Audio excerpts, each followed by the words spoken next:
তো আমার দখল করে নিলাম আমি, এবারে এই জমি খান নিতে হবে। তোরা রেডি তো? হ্যাঁ বস, আমরা রেডি আছি।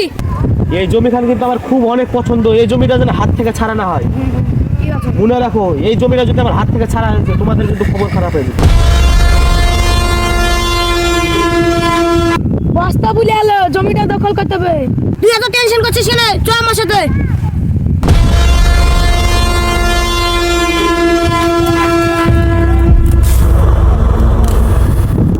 এই রাশিদ, শুন।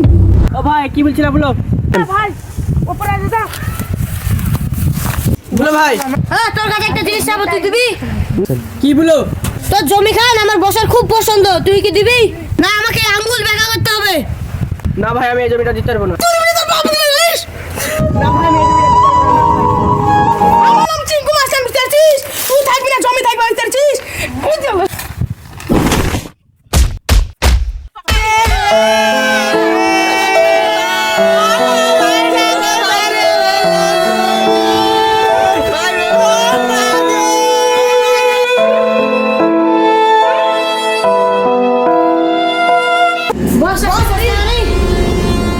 ও তোরা ভাই,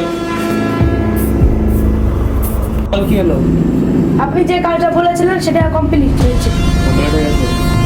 ঠিক আছে, তাহলে তোরা এখন যাও, আমি একটা জরুরি কাজ করছি, আমি আসছি। ঠিক আছে। যাও।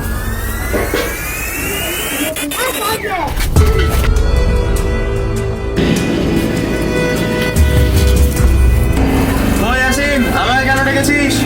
ও ভাই, আপনি এসেছেন, আসেন ভিতরে, আসেন। ইধার আমি আসছি। যান বস। আমার বড় অনেক শরীর খারাপ, তো কিছু টাকার দরকার ছিল। কেন ভাবে কি হয়েছে? বড় ভাই হিসাবে কিছু টাকা সাহায্য করতেন তো।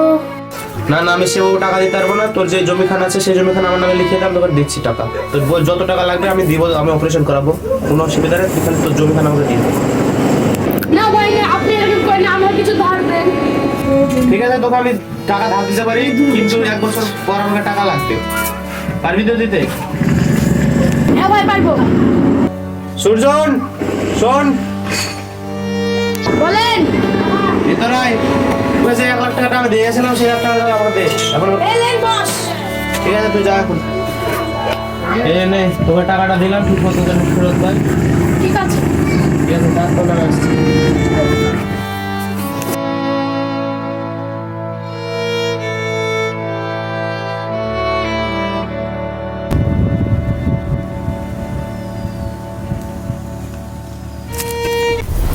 বস, ওখানে নিয়ে আসিন। 1 বছর হয়েছে, টাকা খাইনি, ওই আসিন। চলেন। এই তোকে আমি 1 বছরের টাইম দিয়েছি, তুই এখন অব্দি টাকা দিতে পারছিস না। ভাই আর কদিন সময় দেন। আর কোনো সময় হবে না।